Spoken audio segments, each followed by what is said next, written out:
দলের কাছে আমাদের একমাত্র প্রত্যাশা দল আমাদেরকে উইথ লাভ অ্যান্ড রেসপেক্ট আমাদেরকে মূল্যায়ন করুক। আমাদের অতীত কর্মকাণ্ডের প্রতি আমাদের সিনিয়রিটি সিন্স লং আমরা দলের সঙ্গে আছি, এটার উপযুক্ত, এটার প্রতি ভালোবাসা এবং সম্মান বোধ দল থেকে আমরা স্বাভাবিক প্রত্যাশা করি।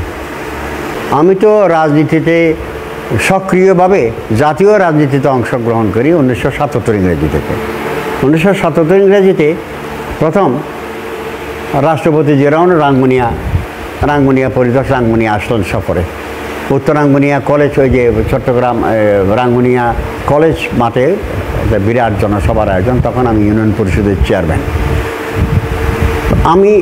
আমরা যারা চেয়ারম্যান ছিলাম তখন তাদের অনেকেই তো আজকে অনেকেই নাই, এরা আল্লাহ জান্নাত নসিব করুক ওনাদেরকে। হয়তো এই দুই একজনের মধ্যে আমি একজন আছি, আর বাকিরা তো জান্নাতবাসী হয়ে গেছেন। আমরা সেখানে একটা ব্যবস্থা করে আলহামদুলিল্লাহ বিশাল জমজমাট একটা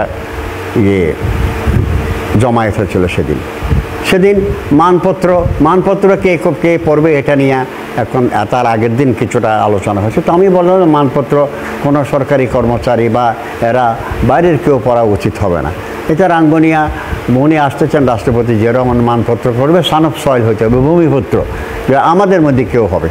এই কথার মধ্যে আর বেশি সিদ্ধান্ত হয়নি। পরদিন যখন তৃতীয় দিন যখন জিয়াউর রহমান সাহেব আসলেন মিটিংয়ে, তখন আপনার চট্টগ্রামের জেলা প্রশাসক ছিলেন হাসনাত আব্দুল হাই। তখন সিদ্ধান্ত ছিল যে হাসনাত আব্দুল হাই সাহেব মানপত্র পড়বেন। আমি মঞ্চের কাছেই ছিলাম, হঠাৎ বলে যে রাজানগরের চেয়ারম্যান কাজী নুরুল আলম সাহেব কোথায়? এই কথা বলার সাথে সাথে আমি দাঁড়ার মধ্যে আপনি আসেন, আসার পরে মানপত্র দেখছি আপনাকে পড়তে হবে। এর আগে কিন্তু আমি বলি যে কেন মানপত্র আমাদের মধ্যে কেউ পড়বো। চট্টগ্রাম জেলা প্রশাসকের হাসনাত আব্দুল হাই সাহেবের সঙ্গে আমার কিছু আগে থেকে ভালো করছি। উনি এখানে রাঙ্গুনিয়া আসছেন, এখানে রাজানগর ভিজিট করছেন, আমার ব্যাপারে কিছু ওনার ধারণা ছিল। তো আমি মানপত্র পাঠ করলাম। মানপত্র পাঠ করার পরে রাষ্ট্রপতি প্রেসিডেন্টকে আমাকে হাতে দিলাম, আমাকে সাবাস সাবাস 3 বার বললেন সাবাস। তারপর আমাকে বললেন যে সন্ধ্যা রাষ্ট্রপতি জিয়া, শহীদ জিয়া। মানপত্র পড়ার পরে যখন ওনার হাতে দিলাম, উনি সাবাস সাবাস 3 বার বলছেন আমাকে হ্যান্ডশেক করে।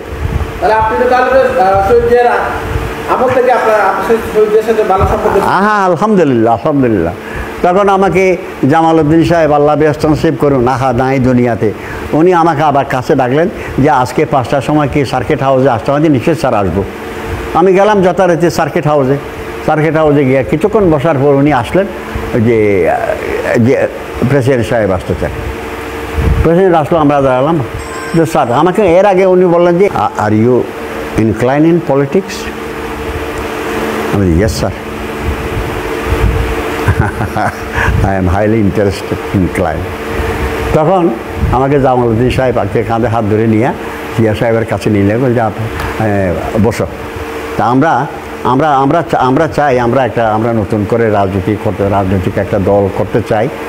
তো এর আগে আমি জিয়া রহমানের প্রত্যেকটা ভাষণ শুনে আমি একটা টেলিগ্রাম, তখন তো টেলিগ্রাম ছিল, লং টেলিগ্রাম, একটা যে প্রায় 100 শব্দ, 120-30 শব্দের একটা টেলিগ্রাম। আমি তখন প্রত্যেকটা ভাষণ শুনে আমি খুব আপ্লুত হতাম, একটা টেলিগ্রাম পাঠাতাম প্রেসিডেন্টের কাছে।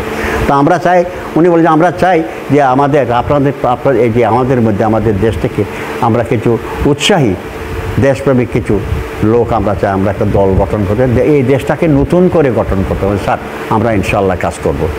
তখন আমাকে বলে ওখানে একটা চা খাওয়াইলো, এক পিস কেক দিয়ে খাই, আবার চলে আসলাম। তখন থেকে এরপর থেকেই আমাকে উত্তর জেলা জাগদলের ফার্স্ট জয়েন্ট কনভেনার করা হলো। কনভেনার হল ডাক্তার এমএন সাফা, আমাকে করলেন first joint convener. Doctor Nurul Alam Chowdhury রৌজনের, ওনাকে করলেন সেকেন্ড জয়েন্ট কনভেনার। তখন তো আমি লেগে পড়ি রাঙ্গুনিয়াতে এবং চট্টগ্রামে বিভিন্ন জায়গায়, বিশেষ করে রাঙ্গুনিয়া জাগদল কমিটি করলাম। কিছুদিন পরে জাগদলটাকে পরিবর্তন করে এটা বাংলাদেশ জাতীয়তাবাদী দল, সংক্ষেপে বিএনপি। তা হলো মুসলিম ইনস্টিটিউটে যে আমি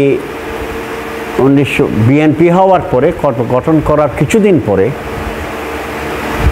বছরখানিক পরে বোধহয় সম্ভবত 80 প্রথম দিকে বিভাগীয় একটা সম্মেলন করলেন থানা ভিত্তিক, তখন তো উপজেলা ছিল না, থানা ভিত্তিক যারা নেতা আছে, সভাপতি, সহসভাপতি, সাংগঠনিক সম্পাদক, এদেরকে নিয়ে বিভাগীয় একটা সম্মেলন করলেন। তো বিভাগীয় সম্মেলন আমিও গেলাম, আমিও উত্তর জেলার জয়েন্ট কনভেনার, তাছাড়া রাঙ্গুনিয়ার কনভেনার। মুসলিম হল ভর্তি ঠাসা, বাইরে ভিতরে অনেক লোক। আমি একটু লেটে গেছি, তখন প্রেসিডেন্ট সাহেব ওখানে মঞ্চে আসেন। আমি গিয়ে বসলাম, আমাকে সামনে বসার আমাদের জন্য সংরক্ষিত ছিল, সেখানে বসলাম। হঠাৎ করে আমার নাম জামালউদ্দিন সাহেব, সময় 5 মিনিট, সময় নির্ধারণ করে আমাকে বক্তৃতার জন্য নাম বললো। আমি খুব ভালো করে আমি এখান থেকে সরাসরি ইউনিয়ন পরিষদ থেকে, রাজানগর থেকে চলে গেছি, যে আমি সুন্দর করে ড্রেস আপ করার সুযোগ পর্যন্ত পাই নাই। আমাকে বলে যে 5 মিনিট বক্তব্য রাখার জন্য। আমি তখন ইউনিয়ন পরিষদ থেকে, ট্যাক্সেশন, ইউনিয়ন পরিষদ ডেভেলপমেন্ট, ইউনিয়ন পরিষদ ডেভেলপমেন্ট থেকে শুরু করে থানা, জেলা এবং জাতীয় পর্যায় পর্যন্ত কোথায় কোথায় কী কী সমস্যা আছে এটা, আর বিশেষ করে তখন ফরেস্ট ডিপার্টমেন্ট সম্বন্ধে কিছু কথা বললাম। তখন তো আমাদের মেলা বন সম্পদ ছিল, এগুলি বিভিন্নভাবে তখন এগুলি নষ্ট হচ্ছিল। এগুলি ফরেস্ট ডিপার্টমেন্ট বা কাউকে দায়ী করে না, একটা বিশাল একটা অঞ্চলে লক্ষ লক্ষ কোটি টাকার সম্পদ পাহারার জন্য 10-12 জন কতগুলি কর্মচারী দিয়ে এটা রাখা সম্ভব না। তখন আমি সরকারি জিয়াউর রহমানকে বললাম, প্রেসিডেন্টকে বললাম, যে এই যে বিশাল বন এলাকা, এগুলি আপনি, দেশের মধ্যে অনেক ধনী লোক এখন বর্তমানে আছে, তাদেরকে ডাইকা 100 একর, 500 একর, 1000 একর করে দিয়ে দেন একটা মূল্য নির্ধারণ করে। এগুলি 50 বছরে, 60 বছরে, 100 বছরে এরা পরিশোধ করবে। কী পরিকল্পনা মাধ্যমে যে করবে, বন বিভাগ তাদেরকে পরামর্শ দিবে। এই বন বিভাগ থেকে শুরু করে সব, আমি বলতে 55 মিনিটস বলে ফেলছি। আমি 5-7 মিনিট বলার পরে পিছন ফিরে দেখলি প্রেসিডেন্ট বলতে থাকো। আমি আবার কিছুক্ষণ পরে পিছন দিকে দেখি, আমাকে বলতে থাকো। হ্যাঁ, জিয়া রহমান সাহেব আমাকে বলতেছে। আমি আবার আধা ঘন্টা হয়ে গেলে সংকোচ বোধ করছি যে আমার তো কথা শেষ হচ্ছে না। আমি পিছন ফিরে প্রেসিডেন্ট সাহেব বলতে থাকো। আমি 55 মিনিটস বক্তৃতা দিছি, এবং আলহামদুলিল্লাহ আমার বক্তৃতার শেষে যে শহীদ রাষ্ট্রপতি আমার প্রত্যেকটা পয়েন্ট উল্লেখ করে এগুলি সিদ্ধান্তের কথা বলেছেন। আমাকে আপনার এই যে LGRD, local government rural development, এটা এই মন্ত্রণালয়ের উপদেষ্টা করা হয়েছিল। মাসে একবার আমি ওখানে ঢাকা যেতাম, ওখানে গিয়ে এগুলি মিটিং হয়। যে চৌকিদারদের বেতন ছিল 60 টাকা, 60 টাকা থেকে 380 টাকার প্রস্তাব আমি প্রথম করছি, যে মিনিমাম 380 টাকা দিতে হবে। দীর্ঘদিন রাজনীতি করেছেন, দলকে ভালোবেসে, এবার শহীদ জিয়া রহমানের সাথে রাজনীতি করতে আপনি একজন বর্ষিয়ান নেতা। এখন এই মুহূর্তে আপনার কাছে, আপনি দলের কাছে কোনো চাওয়া আছে কিনা আপনার? কোনো রাজনৈতিক দলের কর্মী, নেতা, দলের কাজে তাদের কিছু চাওয়া থাকতে পারে না। দলকে রাজনৈতিক কর্মী, নেতারাই দান করে। দল কি নেতাকে দিবে? নেতাই দল গঠন করে, নেতাই দলকে সুসমৃদ্ধ করে, নেতাই দলকে পথ দেখায়, ঐক্যবদ্ধ হবে। দলের কাছে কিছু, দল আমার কাছে চাইবে, আমি কি দলকে দিতে পারবো? এটা না, দল কর্মীর কাছে, সাধারণ জনের কাছেই তো দল চাইবে, আমার এই কর্মসূচি, তোমাদের সমর্থন চাই, সহযোগিতায় জনগণ বলে হ্যাঁ তোমার সঙ্গে আছি। দলের কাছে যাওয়ার কিছু নাই আমার। আলহামদুলিল্লাহ যতদিন বেঁচে থাকবো, শক্তির সামর্থ্য থাকবে, দলের জন্য না। এই দল হইল একটা উপলক্ষ মাত্র। শহীদ জিয়া রহমানের সাথে আপনি রাজনীতি করেছেন, ওনার সাথে রাঙ্গুনিয়া বিভিন্ন অঞ্চলে গিয়েছেন, বক্তব্য দিয়েছেন, এবং রাঙ্গুনিয়ার মানুষের জন্য কাজ করেছেন। দীর্ঘদিন দলের জন্য আপনি কাজ করেছেন, দলকে দিয়েছেন।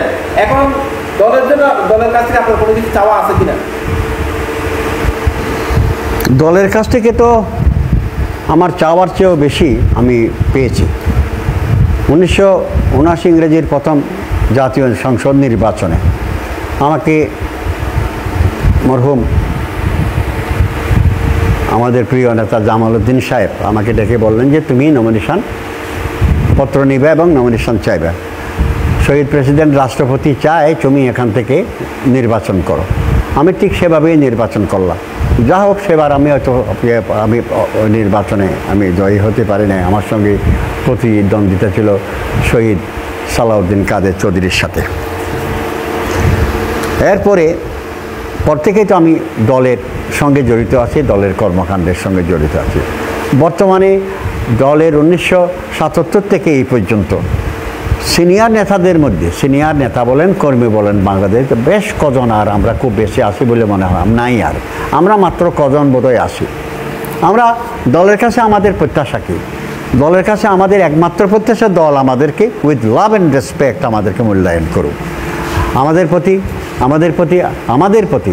আমাদের অতীত কর্মকাণ্ডের প্রতি আমাদের সিনিয়রিটি সিন্স লং আমরা দলের সঙ্গে আছি, এটার উপযুক্ত, এটার প্রতি ভালোবাসা এবং সম্মান বোধ দল থেকে আমরা স্বাভাবিক প্রত্যাশা করি। এর বাইরে আর প্রত্যাশার কি আছে? আমরা এটা চাইব দল আমাকে সঠিকভাবে উইথ লাভ অ্যান্ড রেসপেক্ট আমাদেরকে মূল্যায়ন করুক। এবারে যে নির্বাচন সামনে বলতেছে, এই নির্বাচনে আপনি কি দল থেকে নমিনেশন চান কিনা? অবশ্যই আমি চাওয়াটা আমি প্রয়োজন মনে করি। এই প্রেক্ষাপটে আমি মনে করছি এখন বিএনপির একটা বিশেষ টাইম যাচ্ছে, এই টাইমটার পরিবর্তন হওয়া প্রয়োজন।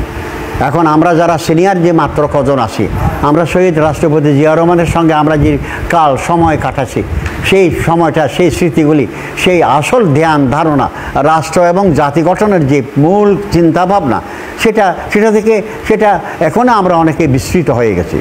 আমরা যে কজন এখনও বাঁচিয়ে আছি সেটাকে আবার জাগিয়ে তোলা প্রয়োজন বলে মনে করি, এবং ঠিক সেই কারণে আমি অবশ্যই মনে করি যে আমাকে এবার অবশ্যই দলের সঙ্গে সক্রিয় অংশগ্রহণ নেওয়া দরকার। নমিনেশন ইনশাল্লাহ অবশ্যই আমি চাইব। যেহেতু আপনি দীর্ঘদিন রাজনীতি করেছেন, মানুষের কল্যাণ করেছেন, শহীদ জিয়াউর রহমানের সাথে আপনি রাজনীতি করেছেন, এবং রাঙ্গুনিয়ায় যারা বিএনপি রাজনীতির সাথে জড়িত নেতাকর্মী, যারা সাধারণ ভোটার, তাদের প্রতি কোনো কিছু বলার আছে কিনা আপনার? তাদের কাছে বলার এই একটাই মাত্র কথা, ধানের শীষ বাংলাদেশ জাতীয়তাবাদী দলের সঙ্গে আমরা জড়িত আছি। আমরা নানান কারণে নানানভাবে বিচ্ছিন্নভাবে আমরা দলেরই কাজ করতেছি। তাদের প্রতি আমার আহ্বান উইথ লাভ অ্যান্ড রেসপেক্ট, যে একত্রিত হও, ঐক্যবদ্ধ হয়ে একটা শক্তি গঠন করো। এটাই একটা লাস্ট কথা। এদেরকে নতুন করে কোনো সবক দেওয়ার দরকার নাই। আলহামদুলিল্লাহ এখন অনেক বেশি সচেতন। বিভিন্ন কারণে মতপার্থক্য থাকতে, কিন্তু সময় এখন এসেছে ঐক্যবদ্ধ হওয়ার। ঐক্যবদ্ধ না হলে এটা শক্তি হয় না। আমি চাই যে ঐক্যবদ্ধ হোক রাঙ্গুনিয়ার, আমরা সবাই ঐক্যবদ্ধ হলে একটা শক্তিতে পরিণত হবে। তো এখন রাঙ্গুনিয়ার বর্তমান যে অবস্থা, এটাকে কখনো একটা শক্তি বলা যাবে না। এটা স্ক্যাটার, বিচ্ছিন্ন। এই বিচ্ছিন্ন অংশগুলি একদম তালিজোড়া দিয়ে ঐক্যবদ্ধ করলে একটা শক্তিশালী শক্তি হবে ইনশাআল্লাহ।